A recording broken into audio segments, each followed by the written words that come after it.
nakapag-quit habang nasa 76.7% naman ang nagplano o nag-isip na huminto sa paninigarilyo.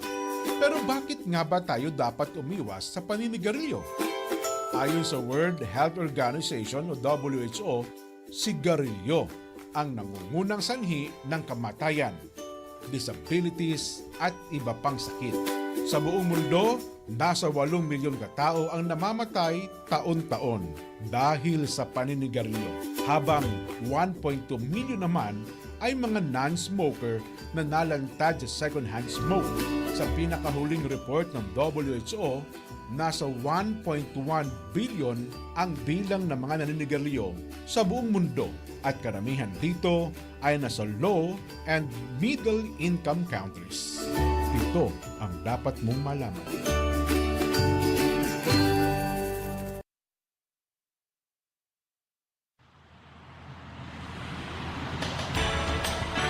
Para ligtas ang pagbibiyahe sa daan, tiyaking nasa kondisyon ang inyong sasakyan. Dapat may sapat itong tubig, gasolina at langis. Maayos ang brake at tama ang hangin sa mga gulong. Tiyaking kumpleto ang toolbox.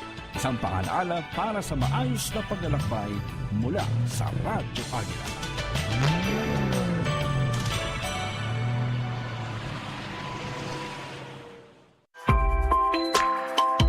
Na-stress ka ba? Baka makatulong kami sa inyo. Una, alamin ang pinagmumulan ng stress. Matuto kang pahalagahan ang sarili. Makatutulong ang pagkakaroon ng sapat na tulog, healthy foods, at iba pang pangangailangan. Maging positibo ang pananaw at huwag pilitin o abusuhin ang sarili. Matutong magsabi ng no kapag hindi mo na kaya ang iniaatang na trabaho. Magsabi ka kapag kailangan mo ng tulong o suporta at ipahinga rin ang sarili. Take a break and relax din paminsan-minsan. Magkaroon ng healthy lifestyle at higit sa lahat, prayers. Paalala lang po mula sa Radyo Agila, dahil mahal namin kayo.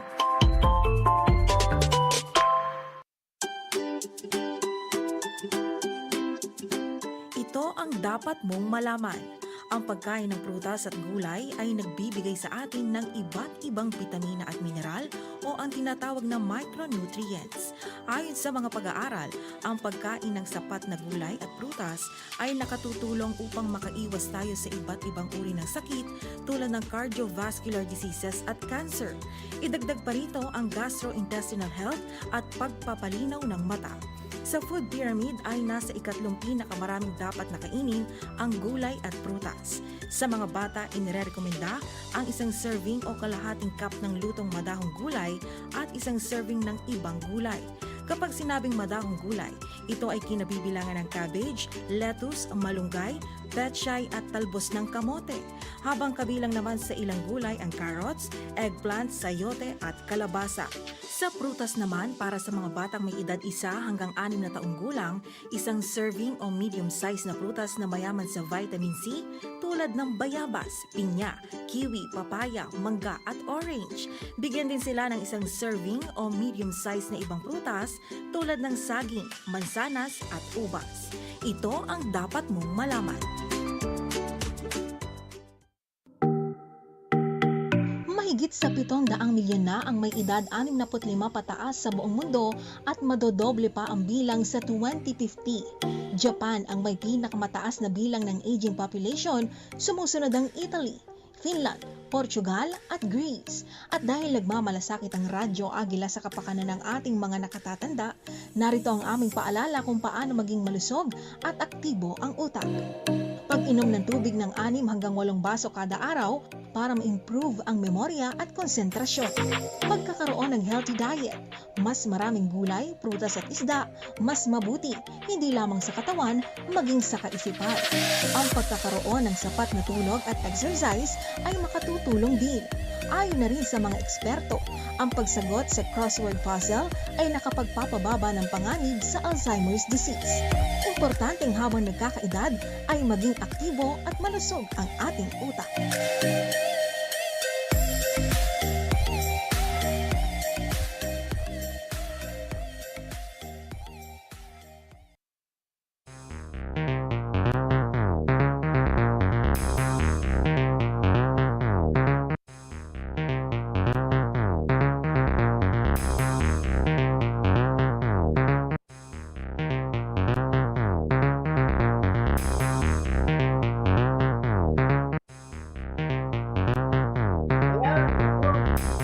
Malapit po ang oras ng ating programang Radyo Agila sa Amerika. Muli, ako po si Don Orozco mula po rito sa Silicon Valley sa California. Naku, yung ating camera ay ayaw gumana yung ating background. Anyway, magandang tanghali diyan po sa Pilipinas. 12:08 ng hapon, siyempre po araw ng Sabado, at dito naman po ay araw ng Friday. At August 25, dyan sa inyo ay August 26. Muli ay mapapanood nyo po kami sa ating Facebook Live at sa ating YouTube channel. At siyempre, napakikinggan tayo sa buong Pilipinas sa pamamagitan po ng ating Radyo Agila, Jess 62. Ayun. Papasukin mo na, waiting daw siya, waiting. Sabi nung ating guest, ano po? At ang ating pong guest ngayon ay sabi nga natin wala po rito sa California, pero pareho po ang aming oras. 'Di ba? Pareho ang aming oras, at siya po ay anong tawag dito? Nasa kabilang state. Siguro kung ida-drive natin baka mga 12 oras to drive there. Alam niyo, mula sa aking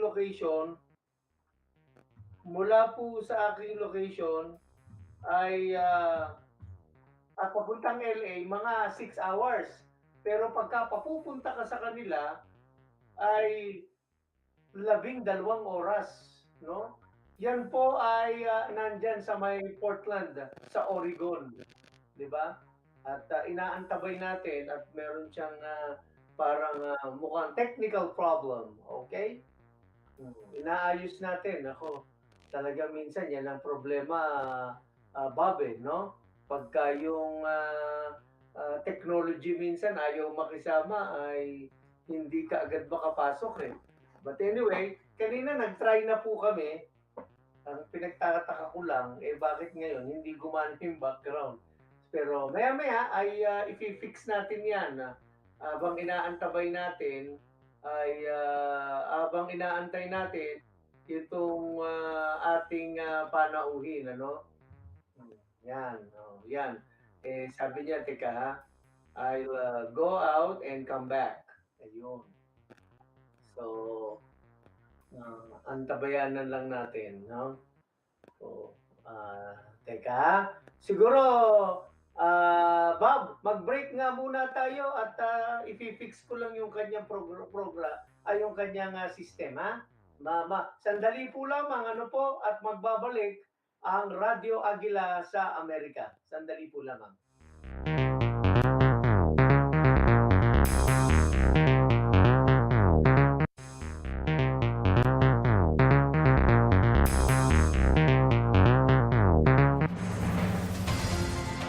EBC, Eagle Broadcasting Corporation. Ito ang Radyo Agila.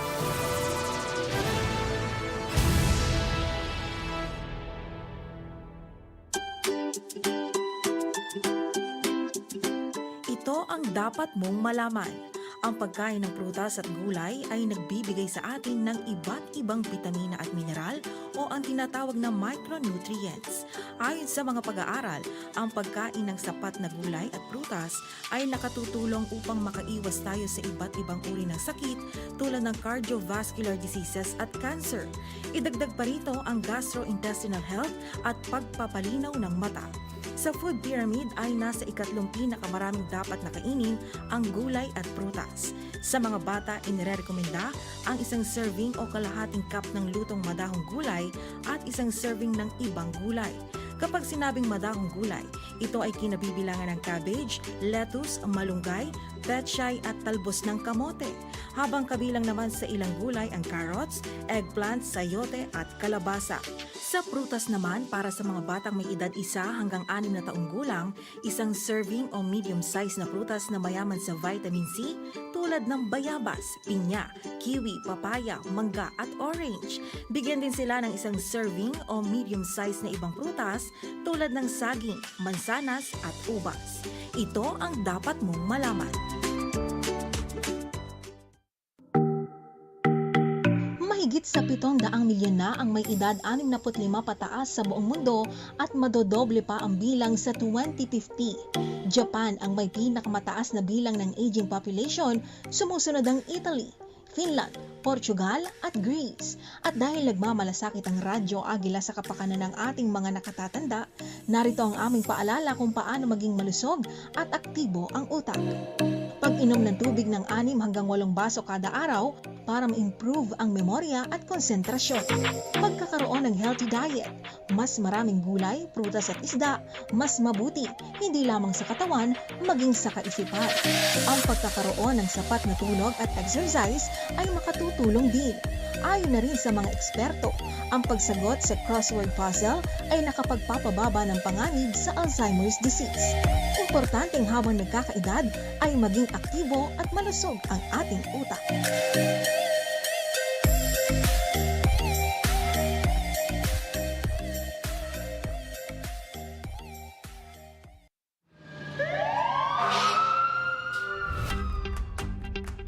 Sa kabila ng kampanya ng Bureau of Fire Protection, mataas pa rin ang bilang ng insidente ng sunog. Ayon sa record, nangunguna sa sanhi ng sunog ay ang problema sa electrical wirings. Sa Disaster Preparedness and First Aid Handbook ng Senate Committee on Climate Change, may mga tip na ibinigay kung paano makakaiwas sa sunog. Narito ang ilan. Iwasang manigarilyo habang nasa kama. Alisin ang mga basura at flammable materials sa loob ng bahay dahil maaari itong pagmula ng sunog. Itago ang posporo o lighter para hindi mapaglaruan o maabot ng mga bata. Huwag na huwag itatapon ang upos ng sigarilyo sa basurahan. Gumamit ng ashtray kung hindi maiiwasang manigarilyo. Huwag ilagay ang kandila, oil o gas lamp malapit sa kurtina o mga bagay na madaling magliyab. Patayin ang nakasinding kandila bago matulog. Huwag magtago ng flammable materials tulad ng gasolina, alkohol at pintura sa loob ng bahay. Mas makabubuting may fire extinguisher sa bawat bahay at alam ng bawat miyembro ang tamang paggamit nito. Huwag iiwan ang niluluto lalo na kung may mantika sa kawali habang nagpiprito. Sakaling bigla itong magliyab dahil napabayaan, huwag bubuhusan ng tubig dahil lalaki lamang ang apoy. Sa halip, takpan ng basang-basahan ng kawali. Sunog ay iwasan. Buhay at ari-arian ay pangalagaan. Paalalang hatid mula sa Radyo Agila.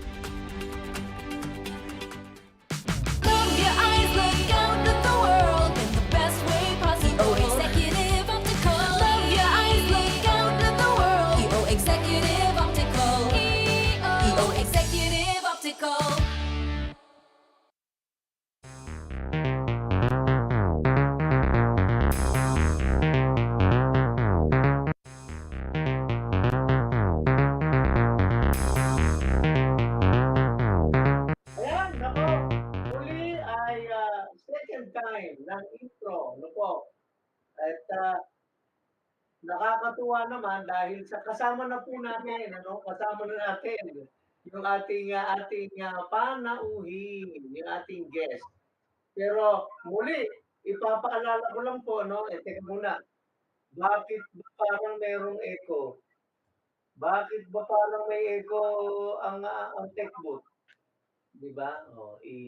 Ayan, paki-check nga, ayan, nawala na ba? Nawala na yung echo? Well, anyway, anong tawag dito? Muli, tayo po ay live na live sa buong Pilipinas sa pamamagitan po ng ating himpilang Radyo Agila, 1062.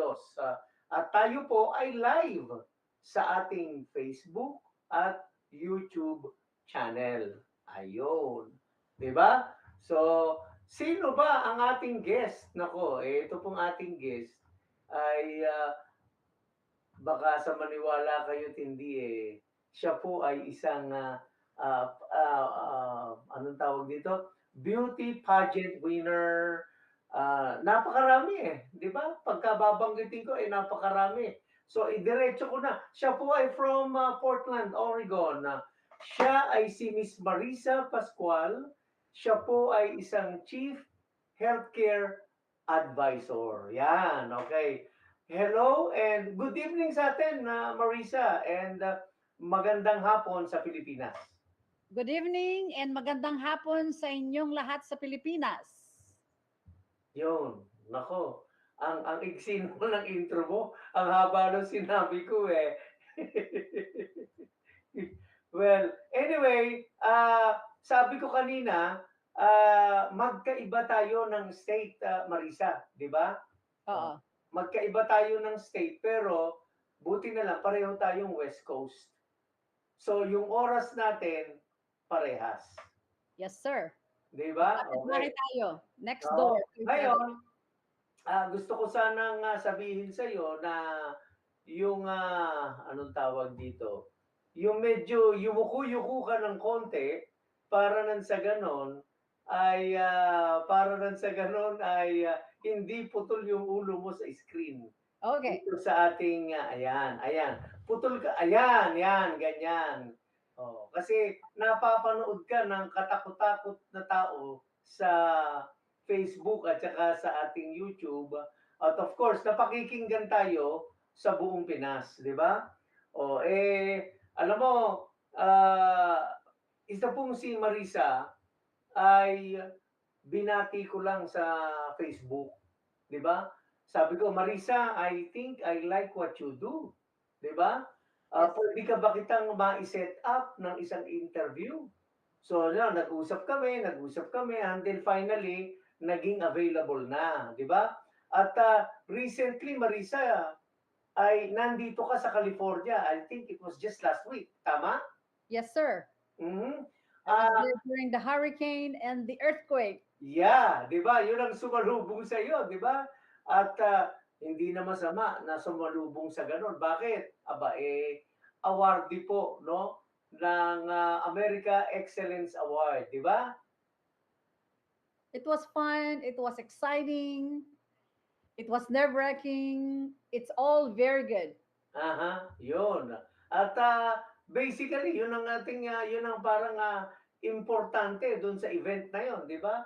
Yung iyong sinalihan, yung America Excellence Award. And I believe that, sabi sa akin nung panel sa mga nakausap ko sa panel, they were trying to get you, no? For a quite period of time, pero finally they were able to invite you. Thank you. At ako rin nagpapasalamat sa pagkakataong ibinigay mo sa amin na Marisa. Alam po ninyo, itong si Marisa used to be a resident of San Jose as well. Dito sa may Silicon Valley. Kaya lang, alam po ninyo, dito sa Amerika, Marisa, puro tayo lipat-lipat, di ba? Punta ng kung saan-saan, di ba? So eventually, you end up, nandyan ka ngayon sa may Oregon. Yes. I was 20 Ngayon, years in California. Yes. Marisa, gusto sana nating i-share mo sa ating mga taga-subaybay, ano? Yung iyong immigration story, di ba? So, bago pa man at ano pa man, i-share mo sa amin. Ano ba ang dahilan at ano ang paraan bakit ikaw napunta dito sa Amerika? Marisa? Okay. Malapit na akong mag-graduate ng college. 6 months before graduation ng college, nasa Manila ako. I went and asked yung uncle ko na general manager ng PPSTA and he's like the board of directors sa GSIS. So Okay. malapit na ako mag-graduate, kailangan ko ng job. 6 months before. Sabi niya sa akin, there's no jobs available. Naka-hiring freeze kami ngayon sa GSIS and dito sa Philippine Public School Teachers Association. So sabi ko, there's no job. So sabi ko, I'll be graduating college and I was determined na I will not be just sitting doing nothing. Mm-hmm. So although I was very sad and disappointed, I started looking. I did not have any plans to come to the US. But I know na malapit na akong graduate ng college, it's time to expedite yung adulthood, di ba? Aha. So, nagtanong-tanong ako kung paano ako makapunta sa US. And at that time, I was very active sa church namin, sa Bethel Temple of Manila, and I was very involved in a lot of volunteer work sa mga American missionaries. So, one of the missionaries that I was working with, sabi nila Mhm. there is a convention in Long Beach, California. Sabi sa akin, we would like you to represent the Philippines for the youth group. Okay. And So, that was around what year? that was June of 1981. Okay. So matanda na ako kasi I came to the US when I was 20 years old. So, Okay. to keep the story short, nag-apply ako ng visa. Kapatid ni Charo Santos na decline. A lot of people were declined that day, but I was approved. Wow. Uh-huh. And So, during that time medyo mahirap ang kumuha ng mga visa, 'di ba? mahirap kumuha lalo kung dalaga ka, single ka. Alam nila na pag pumunta ka ng Amerika, hindi ka na babalik. Aha. But I was lucky. I prayed. So, after I was approved for a visa, I went home. Sabi ko sa tatay ko, kailangan ko ng 15,000 pamasahe kong papunta sa Amerika. Mhm. Sabi niya sa akin, ano, hilo ka? Sabi niya sa akin, anong nainom mo na bakit sinasabi mo yan? So, hindi sila maniwala. So, I Pero bought, ano ka na nun, approve ka na nun? approved na ako dahil approved na yung visa ko. So, I have to fly to the US and be at the convention on June 9. Aha. So, binigyan ako ng pera pambili ng ticket. Maraming hindi alam na umalis ako and then I left. Then I attended the convention. It was very good. Nasa LA ako sa Long Beach. And then after the convention, I visited a lot of places. I went to Disneyland, Universal Studios. Pag natapos, punta akong Florida, all these places. And then after that, pumunta ako sa uncle ko dyan sa San Jose. Aha. So, sabi ko, you need to help me na I will stay. So, naging Okay. international student ako. So, I went back to college, naging international student ako dyan sa San Jose. Nakakatuwa naman yung uncle mo, no? Kasi alam mo, Marisa, and I know you probably heard this story time and again, di ba? Marami sa ating mga kamag-anakan minsan, pag nandito ka na sa Amerika, imbis na tulungan ka, inilalaglag ka pa. Di ba? Eh buti, your uncle was kind enough to really help you out, ha? Yes, I Hmm. was very lucky kasi he was willing. Mahal ang tuition fee. He was paying $125 a unit in 1981. Wow, And okay. everything. And you have to show, malaki ang affidavit of support na you show to make sure na you can afford. So my uncle provided everything. So I went to school. Then after I finished college, nag-adjust ang status ko. My first job was at Intel Corporation. Wow, Intel agad, ha? Okay. So I was an operator trainee making $4.30 an hour. Maraming mga Pilipino doon. I went around and looked, in-interview ko sila. Sabi ko, how long have you been doing this kind of job? Sabi nila, 30 years. Sabi ko sa loob-loob ko, sabi ko, I will not be doing this for 30 years. So I started checking things around. I came to find out merong Intel University. So I went to school at the daytime sa Intel University, and I went to work at nighttime. In 1 year, I was making $4.30 an hour. In 1 year, I was promoted as an international corporate trainee, making 4,000 a month. In 1 year. Really? Talagang pag tinamaan ka ng swerte, swerte, 'di ba? Pero hindi naman talaga swerte, 'di ba? Sabi nga, hindi naman dumarating 'yan eh, 'di ba? You actually work for it. Tama, Marisa? Opo, Mhm. I had to go from one after may hatid ko yung ate ko sa trabaho niya, inisa-isa ko yung mga kumpanya to apply for a job. Aha. And then when you're trying to break in, mahirap, no? Every day naghahanap ako ng job. And then sabi ko, I will find a job. Mhm. And then pagkatapos ng I got a call na I am going to work, sunod-sunod na yon. Okay. So I decided to stay at Intel. Intel at that time, bata ako, I did not know Intel was an excellent company. Aha. Very, very good.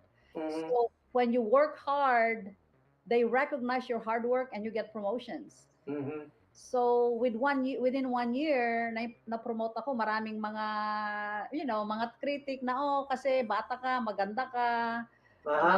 boss, gustong-gusto ka. Sabi ko, no. I work hard at 3 a.m. when they tell me to come to the office to take out an experiment. Kasi kayo, may mga asawa kayo, hindi kayo available. At 3 a.m., I get out of my bed and come and take out mga experiment. So mga yun, mga hindi nila alam na I was doing that. Aha. You see, kita mo after several years eto ka na. So, paano naman nangyari na nandito ka na sa California, 'di ba?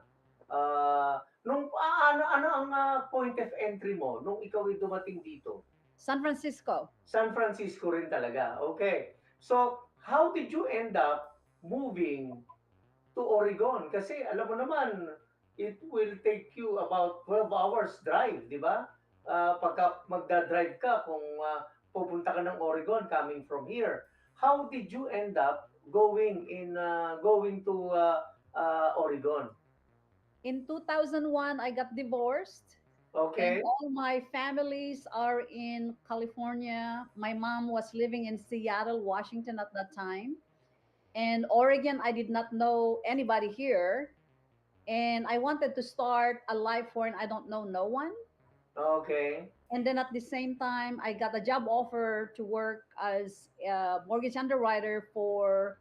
There was an earthquake with Olympia, Washington at that Uh-huh. time, and I did all the government loans.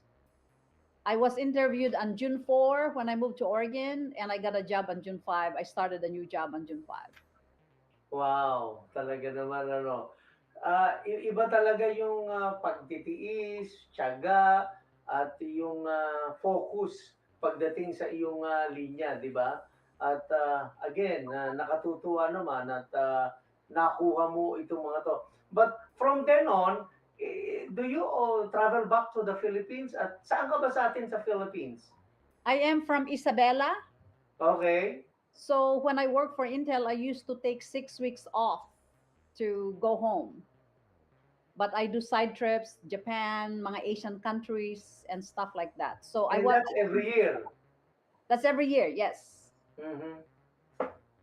Kita mo. So, yun ang parang bonus mo sa iyong sarili. Whenever you get a chance to take that 6-week vacation, ikaw ay medyo makapaglamyerda at makapagpahinga muna, di ba? Yes. Ano namang mga bansa ang mga pinuntahan mo?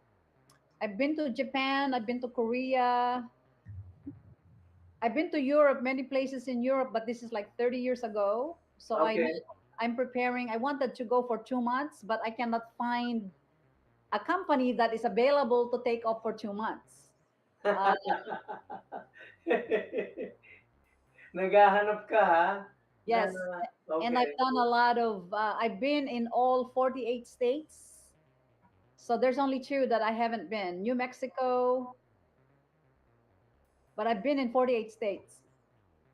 Bakit naman hindi ka pa nakakarating diyan sa New Mexico? Napakalapit lang. Kasi may pamangkin ako na nandun. Sabi niya, tita, punta ka dito. I think New Mexico and Tennessee is the two places That you haven't been. that I haven't been, but I have seen and visited 48 states out of 50. Oh, okay. And so far, sa iyong palagay, ano ang masasabi mo pinaka-best na ng mga napuntahan mo from among the 48 states that you've traveled? Bihira ang nakakagawa yan. Every state is just like a different country. They have may mga similarity, but then they have differences. During fall season, Maryland has the most beautiful yung green leaf, and then nagre-reflect sa mga lakes. It's breathtaking view. Uh, During during spring season, so Washington D.C. is beautiful. Uh-huh.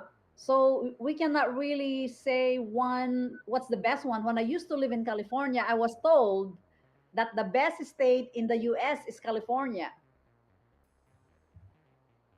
Do And then you I uh, do you started, believe that California is the best? after I traveled different states, I beg to disagree. There are some good points of California, Uh-huh. especially now. California is a little bit challenging state, although my daughter does not want to live anywhere else but California. She visits me in Oregon, but she Uh-huh. just goes back to California. She was born there and she said, I was meant to live in California. I love So California. where does she live here in California? Where in California? I have a house in Roseville, California, Okay, that's a nice place. and I bought my first house in San Jose. My daughter right now has a brand new job for the state of California and lives between Walnut Creek and Oakland. Okay. So when you say state of California, does she have to travel to Sacramento? No, she actually her job is in Oakland, Just Oakland. Okay. but Yeah, but marami she nga does. kasing mga state building diyan sa may Oakland no? Pagka napunta ka ng Oakland it is one of the oldest city here in California, kaya makikita nyo. Pero again, baka nagtataka yung tao, bakit ano yung challenge? Nako, panoorin nyo na lang po sa YouTube kung ano ang ibig sabihin ni Marisa, because minsan nakalulungkot. Like today, I was actually in San Francisco today. No, I was at the Philippine consulate, and pagka yung kinukumpara ko yung San Francisco of before pandemic at ngayon, Sad. talagang nakakalungkot din, 'di ba? Nakakalungkot dahil sa ang dami na rin pa rin stores na nag-close. And of course, yung isang perennial problem ng California, which is also a problem in Oregon, 'di ba? Yung homelessness, Yes. 'di It's ba? Sa dami. because Oregon and California are, ano ba yung mga sinashelter yung mga illegals, so a lot of homelessness is very prevalent in both states. Exactly, 'di ba? Kaya minsan, yan ay hindi mo malaman ano talaga ang cure para sa mga ganyang bagay. But of course, sana ay maremedyohan ng ating gobyerno kung paanong gagawin diyan dahil sa ang nagsasuffer, no? Ang nagsasuffer tayo na mga citizen of the United States, 'di ba? So yun ang isang bagay na masasabi natin na parang nagiging consequence nung mga nagiging problema dito sa Amerika. Particularly dito sa ating California at of course sa Oregon. Nako, ang oras po natin ngayon ay 12:36 ng tanghali diyan sa Pilipinas. At bago natin ituloy yung ating mga tanungan, kwentuhan na Marisa, no? Siguro pinakamaganda niyan tayo magpapakilala muna, no? Magpapakilala muna po ang himpilan, sandali lang po at magbabalik po ang Radyo Agila sa Amerika.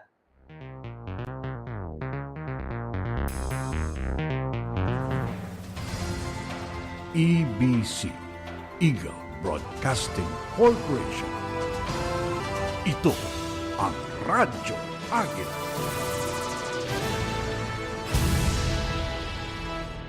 Ito ang dapat mong malaman. Healthy ba ang lifestyle mo? Healthy kung tama ang kinakain at paraan ng pagkain. May physical activities, weight at stress management. Mahalagang kumain ng 3 healthy meals a day. Hindi brunch o pinagsama na ang breakfast at lunch. At hindi dapat na maging heavy ang meal sa gabi. At syempre, the bulk of food consumption should consist of healthy foods tulad ng gulay, prutas, whole grains, at fat-free o low-fat milk products. Malaki ang maitutulong kung hindi maninigarilyo. Mag-exercise at least 30 minutes a day at magkaroon ng sapat na tulog. Ito ang dapat mong malaman.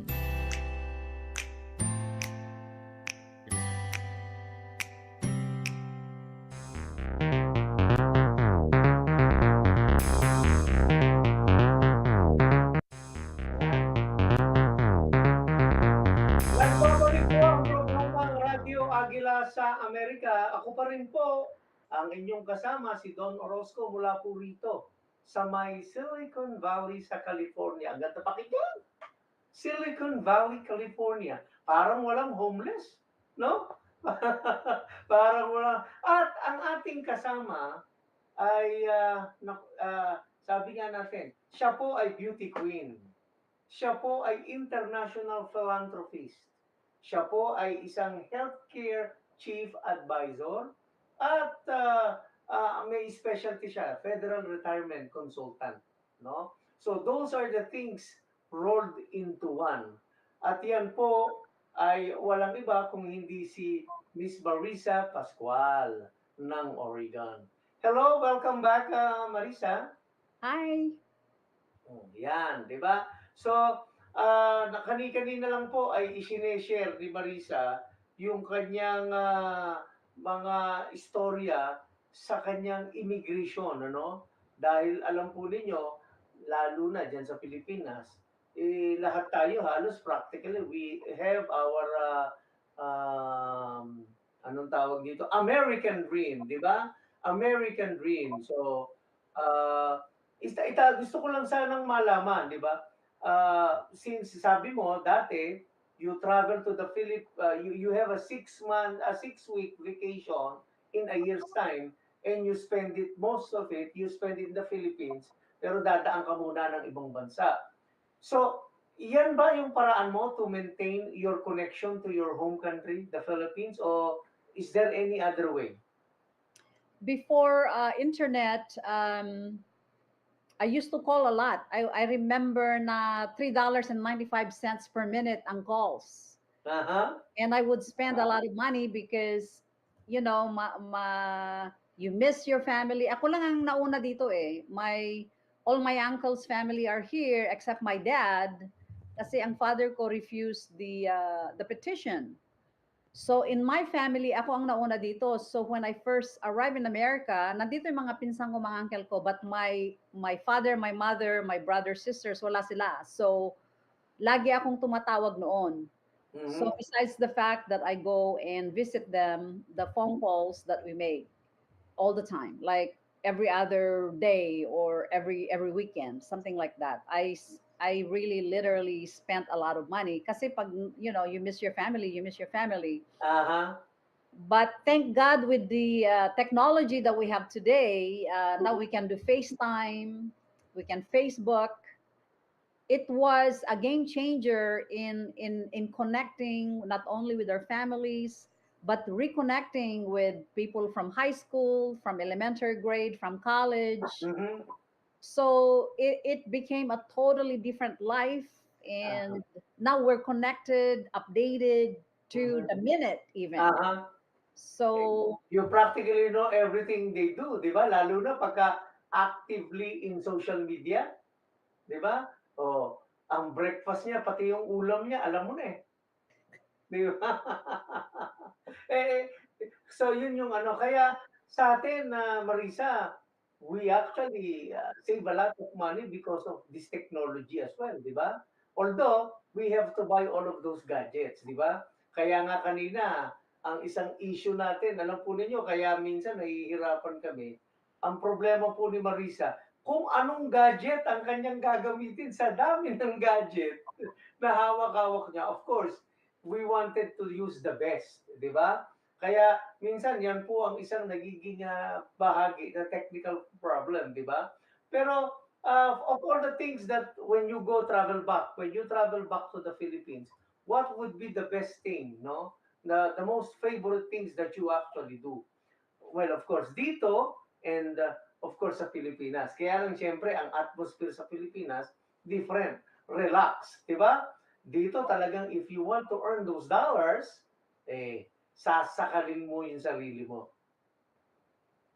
I enjoy eating the Filipino foods. I make sure na kumakain ako at umiinom ng coconut. Aha. So yung coconut water at saka yung meat niya, I make sure na I eat 3 times a day at saka drink yung tubig niya kasi masarap, di ba? At saka mga ulam, Aha. pagkain, mga halo-halo. Kaya pag nanggagaling ako ng Pilipinas, tumataba kasi lahat ng every meal, gusto mo ng halo-halo. However, itong pag-uwi ko I was there between December and February, hindi ako masyadong kumain ng halo-halo. Pero, pandesal din. Dati, pandesal. Ang sarap. Kakainin ko yung buong supot, oh. Pag-uwi ko ng Amerika, yung aking mukha, ang taba. But this time, parang yung pandesal this time around was not the same. Aha. So, hindi ako masyadong tumaba, pero tumaba pa rin. Pagkain, masarap. Tsaka masarap makita ang mga kamag-anak, mga kaibigan, mga Pilipino. It's nice to see yung magulo sa Manila, maalikabok, mausok. All Aha. the good things and the bad things all in one. Aha. Exactly, 'di ba? So, kaya 'yun yung mga bagay, na nakaka-miss, eh. Pero, nag-i-stay ka lang ba sa province mo o umiikot ka rin ng umiikot? Lagi akong umiikot because sa Manila, pag nandyan ako ng 3 days, magkakasakit na ako kasi hindi ko ma-control yung pollution. So, after 3 days, I have to go to the province. So, this time around, I went to Davao, I went to Coron, I went around Isabela, I went around other places. Mhm.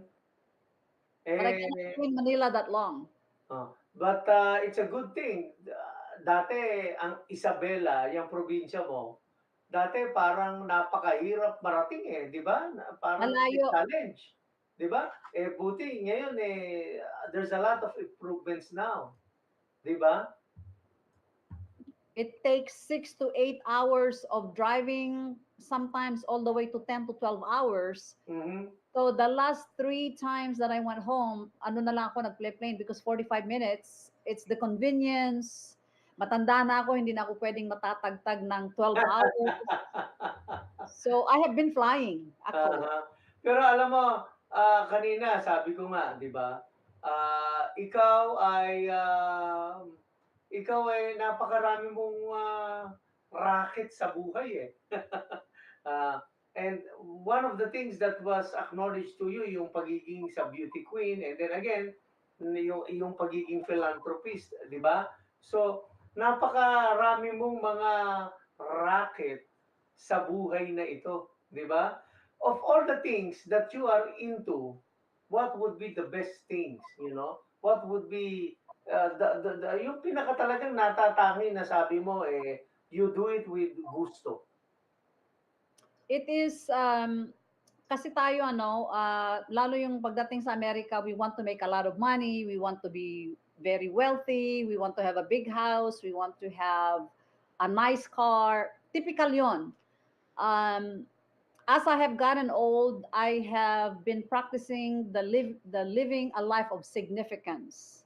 Okay? But when we earn the money, the measurement of our hard work is success, di ba? Mhm. The true measure of success is how much income do we make. Okay? To me, the significant measure of success is how much of that money you made you will keep for you, and the game changer is how much of that you are giving away to have an explosive impact on others. Aha. Yun ang, Napag yun ang aking passion ngayon, it's the why. Kasi ngayon, dati, my family has to be here. They have to be all good. So my Mhm. family is very stable. Everybody's doing well, above well. So now it is the concentration of, sabi ko sa speech ko sa World Elite is, I am tired of making a difference in people's lives. As I am preparing for retirement, I want now to have an explosive impact in the lives of others. Mhm. So yun ang aking gusto ngayon kasi I'm 62, I'll be 62 in December. And yung ating priority sa buhay nag-iba na, hindi na yung para sa atin na lang. It's now for others. So,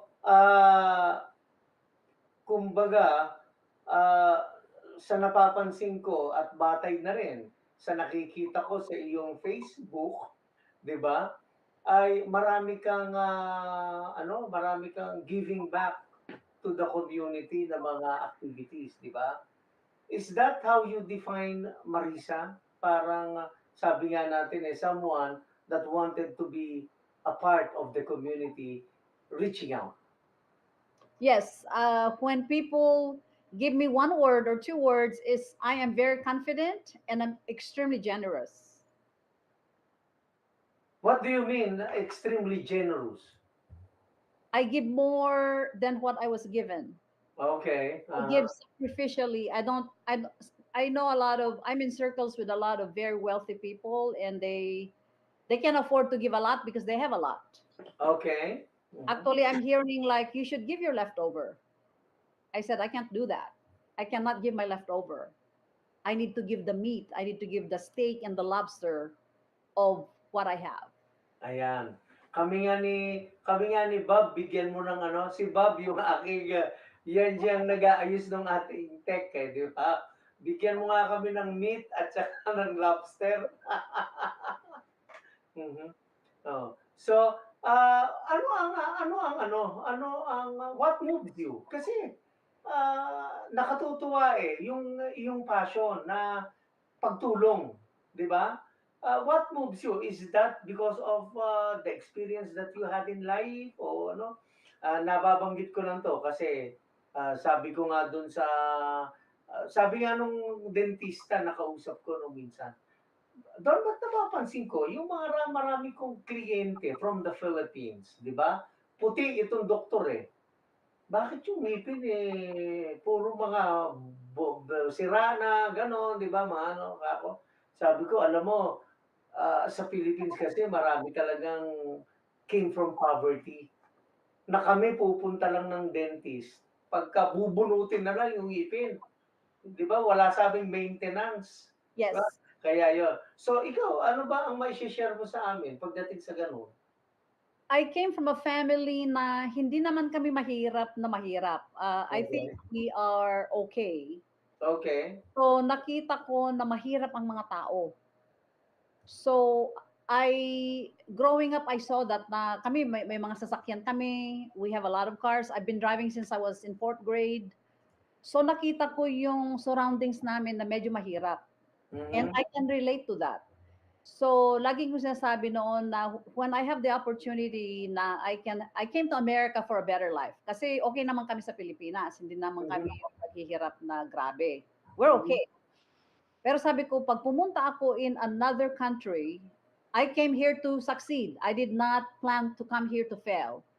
And I Uh-huh. did not only plan to come here to succeed, I came to To go above conquer. and beyond and more than that, right? Uh-huh.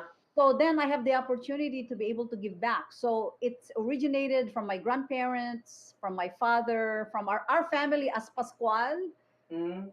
are known to be generous people. Maraming mga ministry, maraming mga missions. We have our own missions. We don't solicit any, we fund it. So Mhm. individually, when I talk to my nieces, my nephews sa New York, sa LA, meron kaming mga sari-sariling project. It's, to me, the joy to see smiles Uh-huh. because you have impacted them. I have done a few times a few things like that last week. Somebody I did not know. I was moved by the crying. This young man, this young gentleman lost a very young brother. I don't know him. Mhm. I contacted him and said, I need your name, your phone number, and I sent money. And there's the crying and the joy to see that. Mhm. It's very good. Alam ko na I get maybe 20 requests on my messenger every day for Really? asking money. Uh-huh. I do random things like that. Like I met a lady in Kalangaman Island. Okay. So magkasama kami, she's a young lady, and later on sabi niya, I'm the first person in my family that is going to finish college. Sabi ko, go girl, kasi ako platform ko is to empower girls and empower Uh-huh. women to be the best that they can be and they can blow it up. They're Yes. unique, they're rare, they're Uh-huh. amazing, they can be great. So pagdating ko ng States, hindi ko kasi 'pag nandun ako, hindi ko sinasabi na taga-States ako. So she became my friend on Facebook, and then later on sabi niya graduate ako, hindi ako makamarcha, wala akong gown, wala akong ganito. So sabi ko sa kanya, Okay. kailangan ko ng ganito, ganyan, ganyan, ganito. Sabi ko, I'm a CEO of mind. Sabi ko, I need you to tell me in one sentence magkano kailangan mo and I'll give it to you. Ayaw kong sasabihin mo na kailangan mo ng 500 dito, 1,000 Uh-huh. doon. Uh-huh. So binigyan ko and more. Mhm. And then sabi ko sa kanya, I'm not asking for anything from you. The only thing I need is gusto kong magbigay ka sa akin sa messenger ng picture na nag-walk ka sa stage and your diploma. Wow! Ang galing ano, Kaya nakakatuwa. I am sure hindi ka makakalimutan ng batang 'yon. And Kalanggaman, for all you know, mga taga-subaybay, yan po ay, sa Bisaya, no? Sa Bisaya po yan, isang napakagandang isla, 'di ba? Na dinadayo ng napakaraming, mga turista at siyempre yung mga, Pinoy na turista, 'di ba? Kaya buti nabanggit mo 'yun at, it is something that, people should actually explore, yang Kalangaman Island. I am sure, Marisa, that for all of the things that you've been through, sabi nga natin, sabi mo nga kanina, nung ini-interview ka sa embassy, sino yung na-deny? Si Charo Santos. Kapatid ni Charo. Kapatid ni Charo Santos. Brand name na yun noon, at the time, di ba? O, kumbaga, parang, pero nalagpasan mo yun. Pagdating mo dito, nakalapit ka sa iyong uncle mo. By the way, anong pangalan ng iyong uncle na nilapitan mo? My uncle is a famous realtor. He's the first realtor in San Jose in Silicon Valley, Val Pascual. Val Pascual, ayan, no? So, pagdating mo dito, of course, you have your own talent, tapos nagkaroon ka pa ng Val Pascual, di ba? Natulungan ka, at you ended up sa may Intel, but I am sure may challenge, di ba?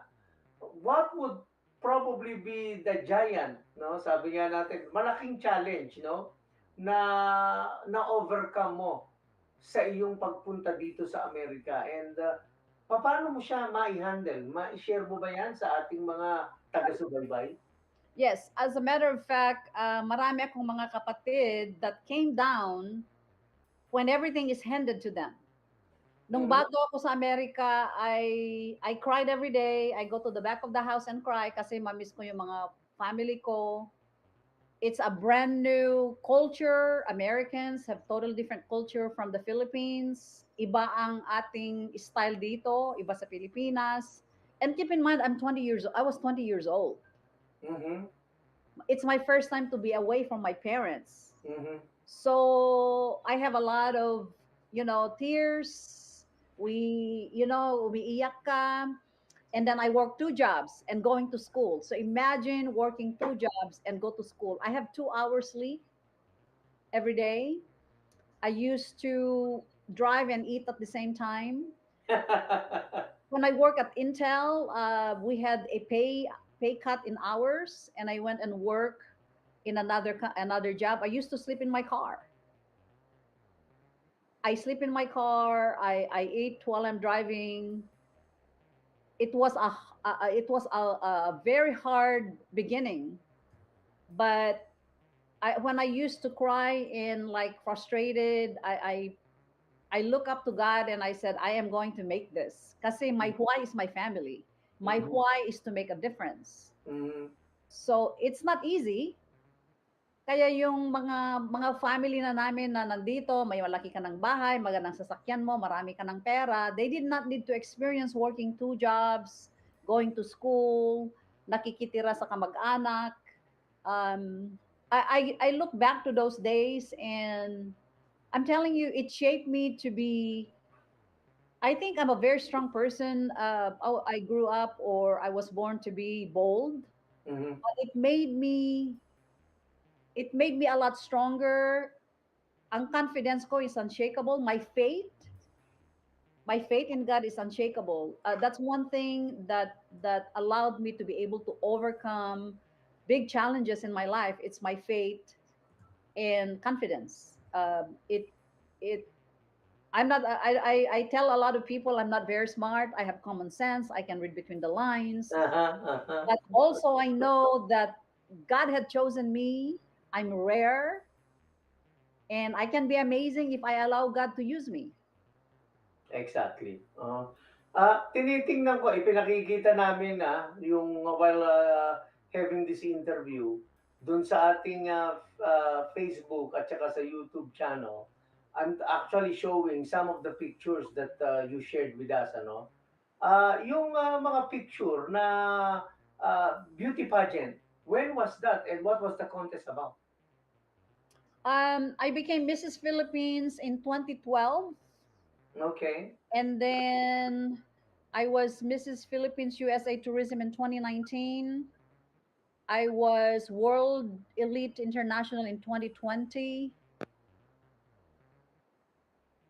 and then the other ones are last year, and then the one last week. But last week, was it because of as a beauty queen?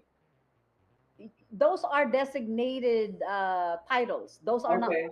They are Oh, designated or assigned titles. okay. So for correction, the one that I really want is Mrs. Philippines. Um, the other ones are designated title. World Elite, we actually had an actual competition. Mm-hmm.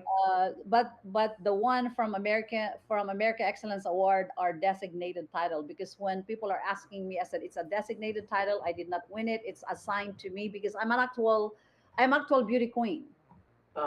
Wow. How many can say that, di ba? Yeah. Ano naman ang sinasabi ng iyong mga babies sa iyong mga accomplishment? Siyempre, hindi ba sila, are they motivated o hindi ba sila, ano ba, na-challenge ba sila? How do they react? I actually, nung bata ako, I don't have a lot of mentors in my life, and I try to be available to be a mentor to young people. That yes, oh, I'm only 20. I said I went to America at 20, and I was not petitioned. I created a way for me to get here.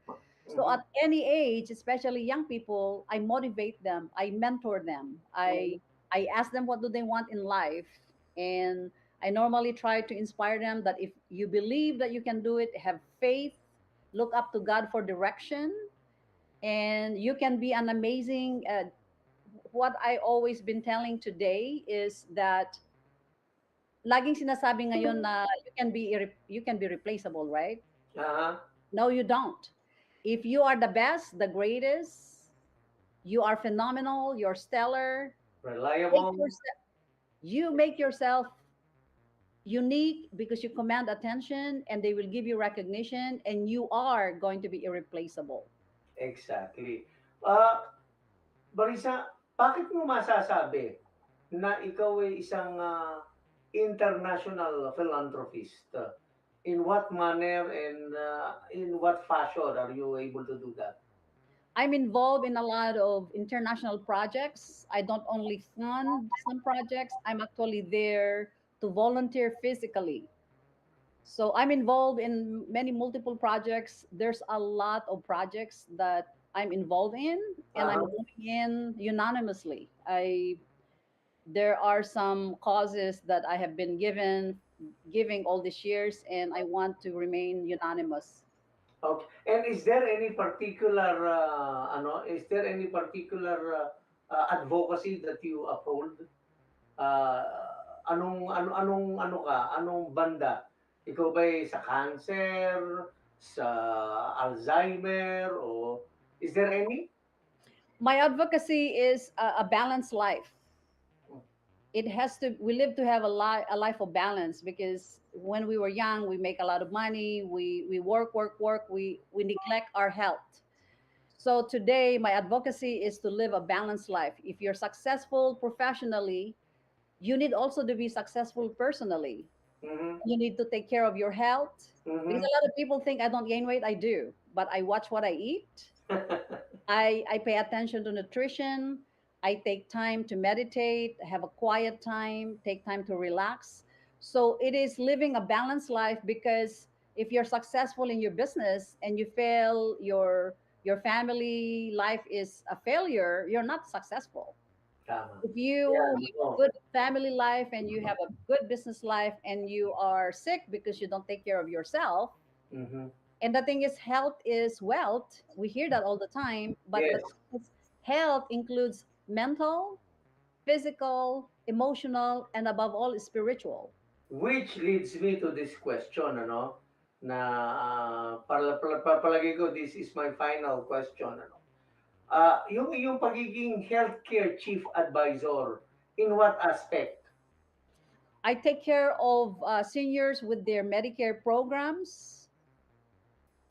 So I do advocacy, helping seniors that needs help with their prescriptions. If they need help with the state and the federal level, I help Uh-huh. them. I educate them. I do a lot of work like that in the senior community. Okay. But not in part, not, so yun lang, yung really, yung wide range of bottom line ay taking care of the seniors.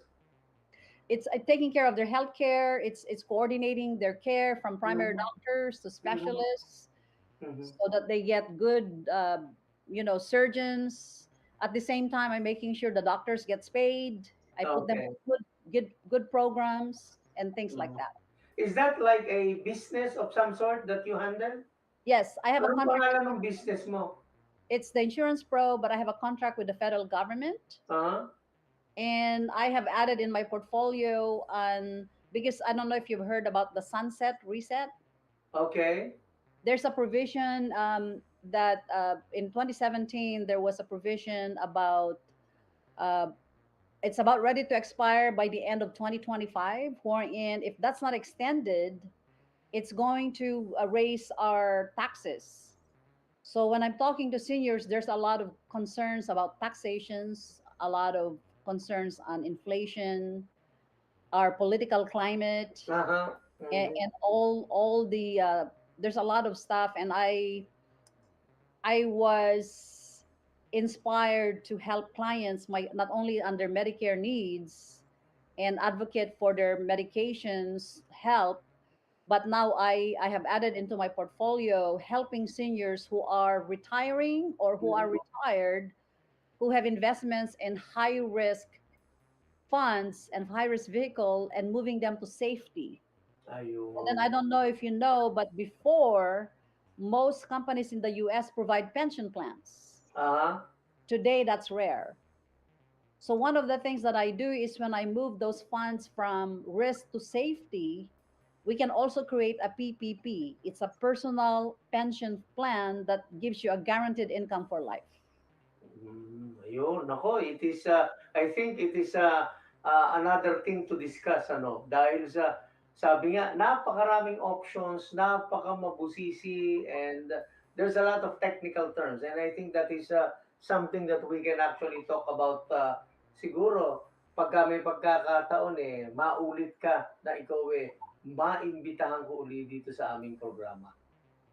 Thank you. Any final words, Marisa, sa ating mga taga-subaybay? Any advice on, of course, on how to turn around, beat the challenges in life, and make sure na ikaw nagiging maayos ang iyong pamumuhay.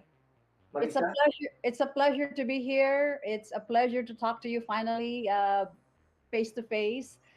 In our life, challenges are normal. Um, every good thing comes with hard work.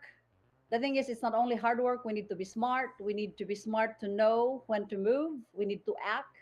And just like I said, when you do what you're supposed to do in your job, in your career that you have chosen, you have to be the greatest, the best, the brightest, and you have to be phenomenal in everything you do, so that you will not be called, oh, you can be replaceable, just like that.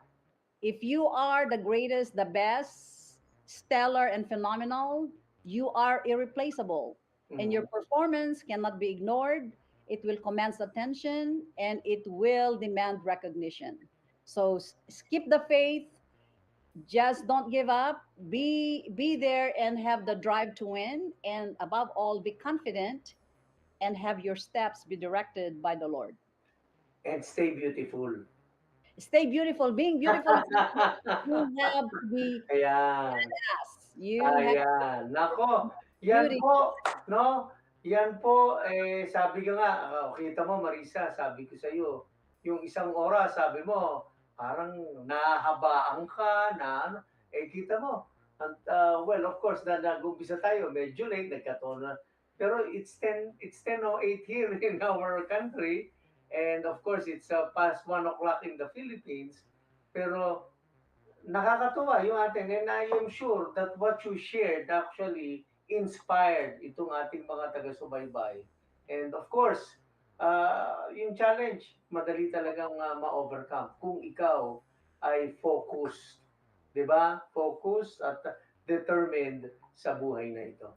Maraming salamat, Marisa Pascual. At bago tayo magpaalam, baka meron kang nais na batiin o kaya ay pasalamatan. Marisa. I thank you for giving me this opportunity. I thank the Lord for being a God that is faithful and He is more than able to do what we can ask or even imagine. Kayo dyan sa Pilipinas, you keep the faith, be positive, and be strong in the Lord, and don't give up. Life is beautiful, and it's up to you to make it beautiful. Ayun. Kumusta kayong Nako, lahat dyan? Mga kamag-anak ko sa Isabela, mga kaibigan ko, kumusta kayong lahat? Mabuhay ang Pilipinas. yan po si Miss Marisa Pascual. Isa po siyang healthcare advisor. Naku, ang dami nga. Beauty queen, international philanthropist, healthcare chief advisor, at saka, of course, she takes care of the seniors. Sa kanya, siya po ay isang federal retirement consultant. So, nako, nakaboundary na naman po ang Radyo Agila sa Amerika. At salamat ng marami sa iyo, Marisa. At sa ulit na pagkakataon, pag-usapan pa natin yung ilang pang mga kwento na maaari mong i-share. At sa pangalan po ng ating katuwang na si Bob Arlaleo, siyempre pa, tayo po mula dito sa Silicon Valley sa California, sumain niyo po ang programang Radyo Agila sa Amerika. Ako po, si Don Orozco. See you again next week. Thank you. Take care.